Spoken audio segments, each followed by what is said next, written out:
కోటప్పకొండలో special sanitization డ్రైవ్లో పాల్గొన్న MLA doctor Chedalavada.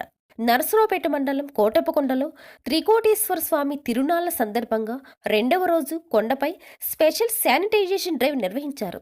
ఈ కార్యక్రమానికి నరసరావుపేట శాసనసభ్యులు డాక్టర్ చెదల్వాడ అరవింద్ బాబు పాల్గొని నాయకులు, కార్యకర్తలతో కలిసి జింకల పార్కు, బోటింగ్ పార్కులలో మరియు మెట్ల మార్గంలో చెత్తను ఊడ్చారు.